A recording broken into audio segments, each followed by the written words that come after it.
Hello বন্ধুরা, কেমন আছো তোমরা সবাই? আশা করি সবাই খুব ভালো আছো। আর আমার চ্যানেলে তোমাদের সবাইকে স্বাগত জানাই।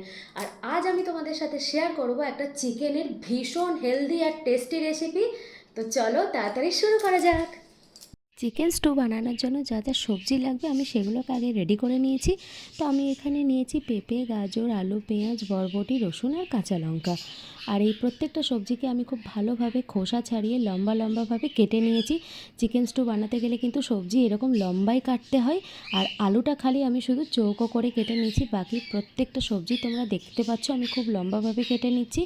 আর আমার কাছে বিনস ছিল না, সেই জন্য আমি এখানে বরবটি ব্যবহার করেছি। তোমাদের কাছে বিনস থাকলে তোমরা সেটাই ব্যবহার করবে, স্বাদটা আরেকটু বেশি ভালো হবে। আর এখানে আমি খালি লঙ্কাটাকে একদম ছোট ছোট টুকরো টুকরো করে কেটে নিয়েছি। দেখতেই পাচ্ছ আমার সব সবজি এখানে রেডি হয়ে গেছে।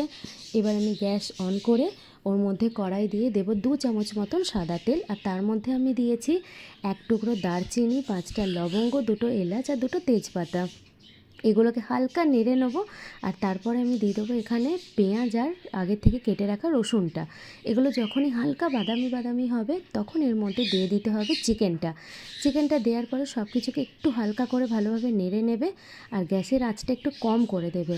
তো এরপর আমি এখানে দিয়ে দিয়েছি আলুটা। আর এই সময় কিন্তু গ্যাসের আঁচটাকে বাড়িয়ে নেবে তোমরা। তো এখানে সব কিছুকে আমি খুব ভালো করে একটু নেড়ে চেড়ে নিয়েছি। আর তারপর আমি এখানে দিয়ে দেবো স্বাদ মতো নুন আর কিছুটা পরিমাণ হলুদ। এখানে মশলা বলতে শুধু নুন আর হলুদই লাগবে, আর কিচ্ছুর দরকার নেই। আর এই সময় কিন্তু এখানে টমেটো আর কাঁচা লঙ্কাটাও দিয়ে দেবে। এই সব কিছুকে খুব ভালো করে একবার মিক্স করে নেবে। আর এই মুহূর্তে কিন্তু এখানে তোমরা আগের থেকে কেটে রাখা গাজর আর পেঁপেটাও দিয়ে দেবে। তোমাদের কাছে অন্য কোনো সবজি থাকলে তোমরা সেটাও চাইলে এখানে দিয়ে দিতে পারো। তো এইবারে এই প্রত্যেকটা সবজিকে মশলার সাথে খুব ভালো করে একবার মিশিয়ে নেবে। আর তারপর এখানে দিয়ে দেবে তোমরা 1 গ্লাস মতন গরম জল। তো এই জলটা দেওয়ার পর যখন জলটা ফুটতে শুরু করবে তখনই কিন্তু এটা ঢাকা দেবে। আর গ্যাসের ফ্লেম একদম কম করে দেবে। প্রায় 20 মিনিটের জন্য ঢাকা দিতে হবে, কারণ এখানে চিকেনটাকে আমাদেরকে সেদ্ধ করতে হবে, তাই পুরো রান্নাটা কিন্তু কম আঁচে হবে। তো এখানে আমি সব কিছু নেড়ে বরবটিগুলো দিয়ে দিয়েছি। আর এরপর আমি আবারও একবার ঢাকা দিয়ে দেবো, কারণ বরবটিটা শুরুতে দিলে এটা কিন্তু একদম গলে যাবে। আর 10 মিনিট পর ঢাকা খুলে দেখে নেবে আলুটা সেদ্ধ হয়েছে কিনা। যদি আলু সেদ্ধ হয় তাহলে জানবে পুরো রান্নাটাই কমপ্লিট। আর ব্যাস, এবার আমি এখানে উপর থেকে দিয়েছি গোলমরিচ গুঁড়ো আর বাটার দিলে ফ্লেভারটা ভীষণ ভালো আসে।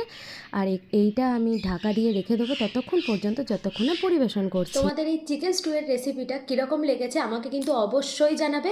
আর যদি ভালো লেগে থাকে তাহলে একটা লাইক, শেয়ার আর সাবস্ক্রাইব।